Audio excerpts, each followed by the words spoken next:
Bonjour à toutes et à tous, bienvenue sur votre chaîne d'information régionale en images en 8 minutes. Voici le meilleur de l'actualité cette semaine avec d'abord la météo et le retour de la canicule annoncée en France et à moindre mesure dans la région en début de semaine prochaine. Pour confirmer ou infirmer cela, on va écouter un prévisionniste de la chaîne météo. Plus de 30 degrés annoncés, voire 40 dans le sud de la France. Qu'en sera-t-il dans la région, dans le nord et le Pas-de-Calais? On écoute le prévisionniste de la chaîne météo. La situation caniculaire sur le Nord-Pas-de-Calais, alors il y a quelques paramètres à confirmer. Il va faire chaud, c'est sûr, à partir de lundi. Lundi prochain, les températures vont bien grimper aux alentours de 30-35 degrés. C'est plutôt sur la durée là que la fiabilité est assez basse. Lundi, mardi, les températures vont rester élevées sur l'ensemble du Nord-Pas-de-Calais, à peu près dans les mêmes valeurs. 35-36 degrés qui sont possibles localement avec des seuils de canicule qui seront dépassés. Mais pour employer le terme de canicule, il faut que ces seuils soient dépassés pendant 3 jours et 3 nuits. Et là, mercredi, la fiabilité elle est beaucoup plus basse. Il pourrait y avoir une baisse des températures par l'ensemble de vos régions. Il y a beaucoup de modèles quand même qui s'accordent à dire que les températures vont rester élevées.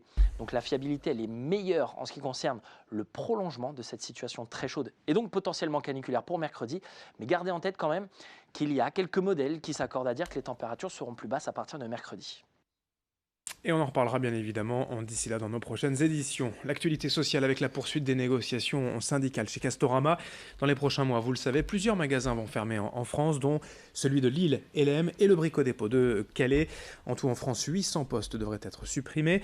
Un premier accord a été trouvé cette semaine par les syndicats majoritaires, même si Force ouvrière et la CGT ont refusé de signer, estimant que les conditions économiques n'étaient pas réunies. Selon eux, le groupe propriétaire Kingfisher fait des bénéfices et ce PSE, plan de sauvegarde de l'emploi, arrive après un autre déjà vécu en juin 2018 et d'autres plans sociaux pourraient même suivre dans les années à venir au vu de la nouvelle stratégie du groupe et sa volonté d'installer des magasins plus petits en centre-ville.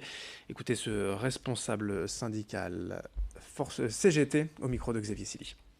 La direction avait bien promis de reclasser tout le monde, de proposer un poste. À ce jour, c'est mission impossible. Les salariés le savent. Après, qu'il y ait 3 syndicats qui signent, c'est leur choix. Nous, pour la CGT et pour FO, on a dit non. Et si on commence à signer tous les PSE, parce qu'il y en aura d'autres, comme disait Madame Véronique Laury, à date, il n'y a pas de fermeture. Mais on sait très bien que ce qui va arriver derrière, il va y avoir aussi des dégâts. On n'est qu'au début des fermetures de magasins à Castorama. Dans le Boulonnais-les-Gares de 8008 de Marquise-Rinxon, on pourrait bien avoir 2 fois moins de trains en desserte locale d'ici quelques mois. La réorganisation de la SNCF en région prévue depuis début mai semble se confirmer avec de moins en moins d'arrêts dans les petites gares. L'an prochain, le calendrier prévoit en effet la suppression de plusieurs trains en semaine et le week-end, exemple à 8000, Wimereux, où l'on passera de 17 arrêts par semaine aujourd'hui à seulement 9 en 2020. Évidemment, les maires des communes concernées s'inquiètent du désintérêt croissant de la SNCF pour ces petites gares, certes, mais situées à proximité de grandes villes comme Boulogne-Calais, permettant d'aller à Lille. Écoutez ainsi le maire de Rinxan que nous avons joint par téléphone. Ça nous évoque que ça va devenir compliqué pour nos lycéens, nos étudiants, pour les personnes qui sont pas mobilisées, enfin qui n'ont pas de véhicule, mais qui travaillent ou qui recherchent un emploi sur Boulogne, Calais ou même Lille, puisque on est à un quart d'heure de la gare TGV de Calais-Frétin. Donc du coup, 2 fois moins d'arrêts le matin, 2 fois moins d'arrêts le soir, c'est forcément problématique pour toutes ces personnes-là, puisque ça garantit pas d'arriver à l'heure sur son lieu de travail, d'arriver à l'heure à son entretien d'embauche, d'arriver à l'heure à l'école. Restons sur le littoral. Au cœur de l'été, l'actualité, c'est la plage, mais pas forcément du côté détente et farniente, un sujet très sérieux et préoccupant pour la commune de 800. Depuis des années, la plage, nichée entre les deux caps, subit une importante érosion.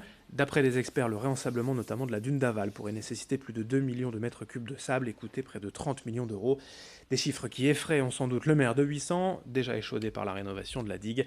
Bernard Braque nous raconte les raisons de ce problème récurrent, en partie naturel, l'érosion, mais qui s'est accélérée ces dernières années. Le maire de 800 au micro de Morgan Reylan. tous les ans, les ingénieurs estiment qu'il part à peu près 50 000 mètres cubes de sable de la baie de Luçon. Hein. On s'est aperçu que la côte, le sable, les dunes ont été érodées et ça a reculé à des endroits plus de 200-300 mètres. Vous imaginez les volumes de sable qui ont pu partir. Mais il est un fait certain que les extractions qu'on a fait au large du Cap Grinet, ça a été un signe contre l'avis d'ailleurs du maire de l'époque, c'est que l'éolien, le mouvement du sable éolien joue un très grand rôle. Mais il joue un rôle sur du sable sec. Il ne peut pas jouer un rôle sur du sable humide. Donc vous voyez, c'est tout un contexte. Et lorsqu'on arrive à ce type de déficit, on a toujours du sable mouillé, ce qui fait que ça ne peut pas se recharger. Voilà à quoi on en est. Et puis on va parler de sport et de football. Encore 3 semaines à patienter pour les supporters du LOSC avant de retrouver les joueurs et la reprise de la Ligue 1 le dimanche 11 août à domicile au stade Pierre-Mauroy face à Nantes. Mais cette semaine, les joueurs du LOSC étaient à l'entraînement au domaine de Luchin. Ils se sont envolés dès jeudi pour un stage de 10 jours au Portugal. 4 matchs amicaux au programme. Avant cela, 4 nouveaux joueurs ont été présentés à la presse, dont Benjamin André, milieu de terrain venu de Rennes, Virgilio Postolaki, attaquant de 19 ans formé au PSG, un milieu de terrain, Manuel Cafumana, et un nouveau gardien, le Brésilien Léo Jardim. Du côté des départs, on attend toujours de savoir où va atterrir Nicolas Pepe, pour l'instant en vacances, mais aussi le buteur Raphaël Leao, de plus en plus courtisé. Beaucoup de choses à dire au domaine de Luchin, avec le directeur sportif Marc Ingla, au micro de Margot Sey. Il aura certainement une valeur ajoutée au vestiaire. On parle déjà beaucoup de fois de la colonne vertébrale de l'équipe. Il est certainement une pièce de cette colonne vertébrale déjà. Pour son expérience, il était capitaine à Rennes et voilà, c'est vraiment un honneur et on est très heureux de l'avoir. Ça a été un peu difficile, normal, parce qu'il était bien ancré à son équipe. Et voilà, lui remercier d'avoir choisi le LOSC parce que dès qu'il y avait un peu le signal de qu'il pouvait sortir, il y a eu de la concurrence. Mais voilà, on est doublement heureux parce qu'il a choisi le LOSC. Merci André. Merci à vous. Fin de cette édition, dans un instant à suivre vos prévisions météo. Merci de votre fidélité.